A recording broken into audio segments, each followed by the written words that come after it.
Welcome to the Oh, it doesn't really let us talk at the same time. Oh, that's fun.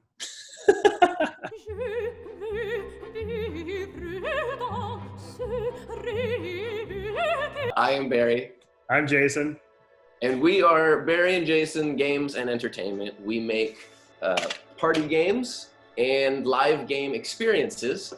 And since we're all in a quarantine right now and we're not able to host any live game nights, we wanted to do this with you, our friends, our family, and create a fun experience for all of us. This very tournament it always ends in Frights. Everything you need for instructions for the games is on this video. We'll be instructing you to pause the video whenever you are either playing a game, making decisions, gathering items, and you press play again, and that's it. We're on our way. We're right there with you, hosting in your very own living room, but we're not, and you know why.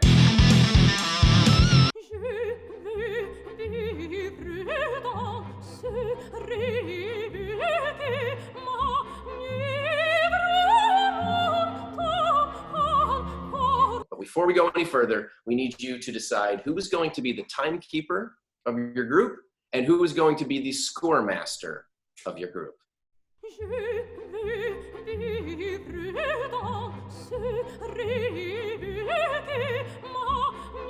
And we're back.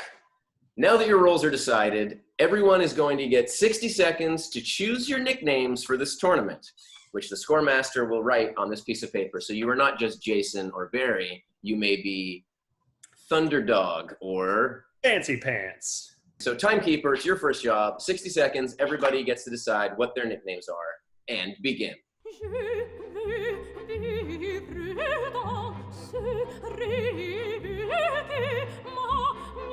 All right, now everybody's back from having given themselves a fantastic nickname. Excellent work, everybody, all the way around.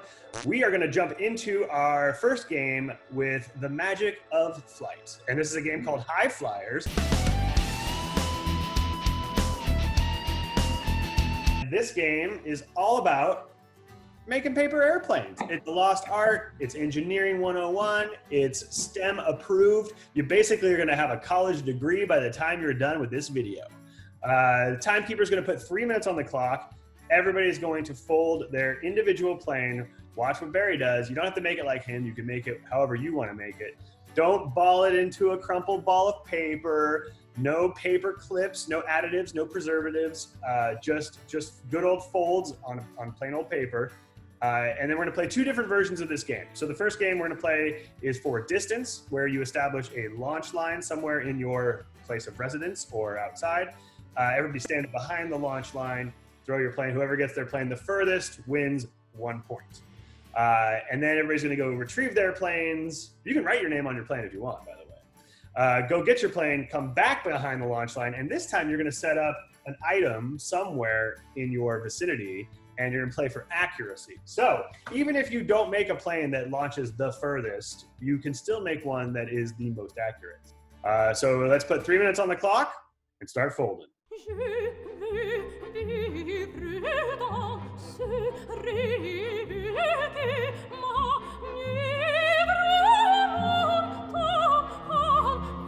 Welcome back. We hope that you all experienced the magic of flight through your paper-folded delights.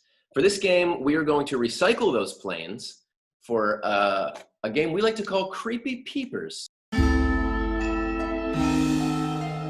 Remember in old Scooby-Doo episodes where there'd be a painting on the wall and you'd see eyes behind the painting moving, creepily peeping?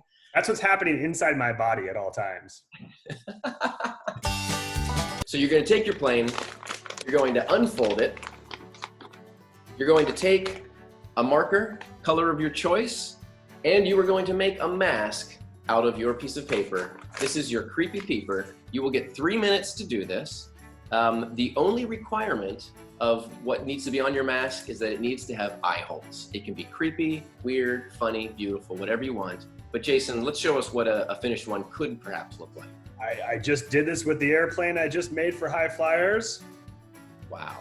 I mean, Is that a prison tier? yeah. It's I think that's when you kill someone. Yeah, so that's just one. So that's just one murder. That ain't too bad. Well, Jason, is there a method for an easy method you use for poking out the eye holes? yeah. By the way, Barry, this is a threat. Yeah. So what I like to do is fold the paper in half thusly, and then you just tear out kind of a little half moon. I find that works great. And if it's social distancing approved, you can see if you walk into Trader Joe's like this, they're like, "Oh yeah, sir, right this way." Don't mind if I do.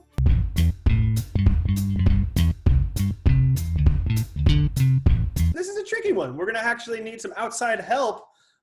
So whether you're everybody at your household is going to make their own mask, and then you are going to have to employ the talents of a third party.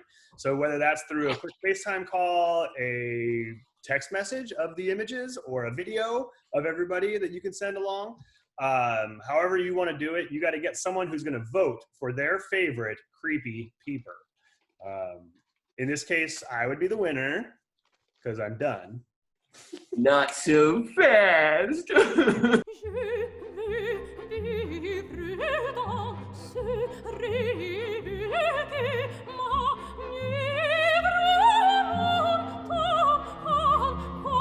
All right, welcome back, my creepy peoples. Congratulations on making those rad masks. Look at Barry's, it's gorgeous. Woo, creepy! Now we're gonna play a game called Wishing Well. You're actually going to take your mask again, and you're going to tear off a couple little pieces from it. So just little scraps of paper, and you're going to write a wish that you hope one day comes true on two pieces of paper. So two pieces of paper from your mask, write a wish on it, and then put that wish into some sort of receptacle, coffee can, small wastebasket, whatever you've got that's cylindrical in shape. And put those wishes in there, and then everybody needs to go grab 4 coins. So you're gonna be tossing coins into the wishing well and pulling out other people's wishes. Once everybody has 4 coins, everybody's gonna stand equidistant around the receptacle, the wishing well, and take turns tossing all 4 of their coins toward the can. Every coin that goes in the can gets a wish pulled out of the can. So Barry's gonna show you by standing up and tossing his coin into his game night in the can. Did you get it? Almost. Oh no. Uh-oh. Uh-oh. Hey! So Barry would then pull 1 wish out.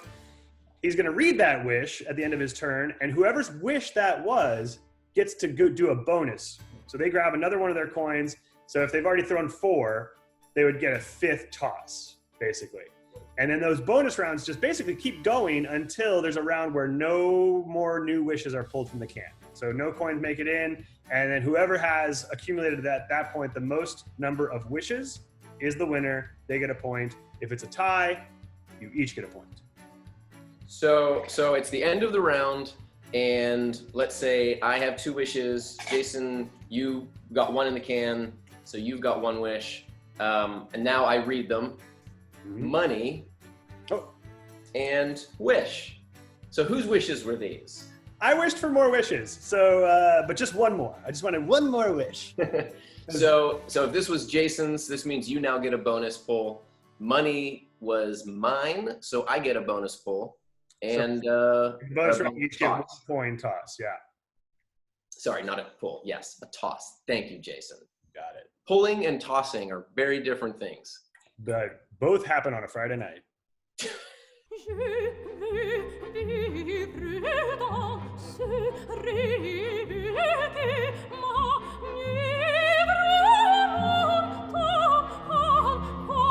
Welcome back. We took off our jackets because it was just too dang hot. We're about to put your tootsies to the test with a game we call Socks to Be You. It's like home run derby, except it's in your living room and you're playing with socks. So for this game, you're going to need, yes, you guessed it, socks.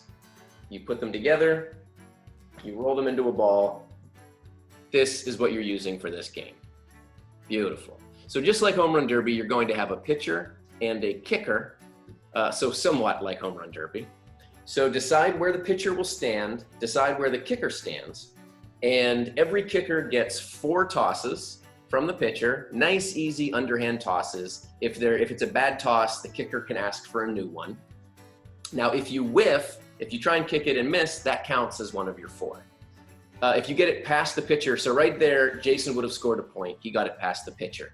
But now the pitcher is able to try and stop it from getting past them, but they must keep their feet planted.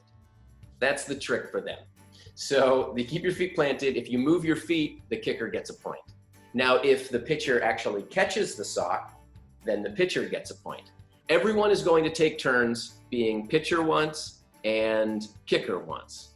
So everybody gets 4 nice, easy pitches that they try and kick past the pitcher. Pitcher tries and stops it, not allowed to move their feet. Pitcher gets a point if they catch it. Whoever has the most points at the end of everybody's turn gets 1 point on the tournament scoreboard. And that is how you play socks to be you.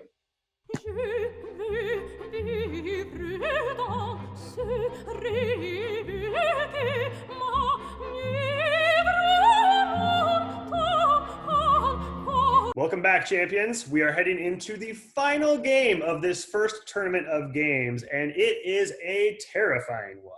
This game is called Pants, Poop, and Scary Tales.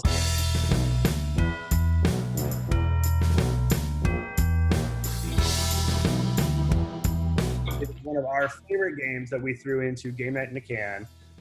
Always yields hilarious results. Basically, what you're going to do is you're going to split off into teams. Teams of 2 to 3 people are ideal. If you're only playing with 3 people total in the household, have a team of 1 person and a team of 2 people. Break off. You each have 7 minutes to come up with a scary story that took place or still takes place in the very room that you're in. You are now in a haunted space. What goes on there? What noises are heard? What happened there hundreds of years ago? Who visits? Come up with characters, whatever you want to do. Just make this the scariest story you can think of, and then wrap it up into like less than 60 seconds. You're going to need to call a friend, phone a friend, FaceTime a friend, Zoom a friend, to have them judge who the winning story is. So maybe that's somebody different from the person who judged the Creepy Peepers game, but maybe it's the same person because they're a mensch. So call that friend. They get to hear all the stories, both the stories, however many stories it is. They pick their favorite, and 2 points are going to be awarded to the winning team. Now, those 2 points are not going to be going to the entire team, because then that winning team is going to have to break down into a mini tournament of rock, paper, scissors to determine which individual gets those final 2 points, and most likely then is therefore the winner of Tournament of Games, but maybe not. Maybe somebody else has been sweeping all the way through.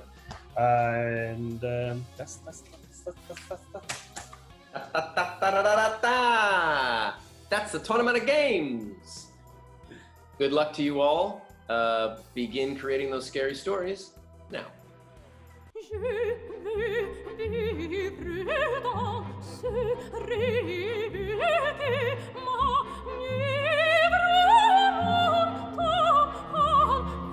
So now if there is the first person, if there's a, no. Yes, thank you. If there's a tie, here's how you're going to solve it, and you're going to do this in real time. The 2 players trying to break the tie, the first one, damn it, you got to say this. I have no idea how to say this. All right. That's the end of our first Tournament of Games, but real quickly, if it does end in a dead even tie between 2 players, those 2 players now have 3 seconds to start running to go find a book that starts with the letter J or the letter B. And the first one to find the book wins the whole Tournament of Games. That's your tiebreaker. Thank you for tuning in. New videos up every Tuesday. I'm Jason. I'm Barry. Thank you guys so much. We'll see you soon. Stay healthy, stay happy. Get it, got it, give it, grab it.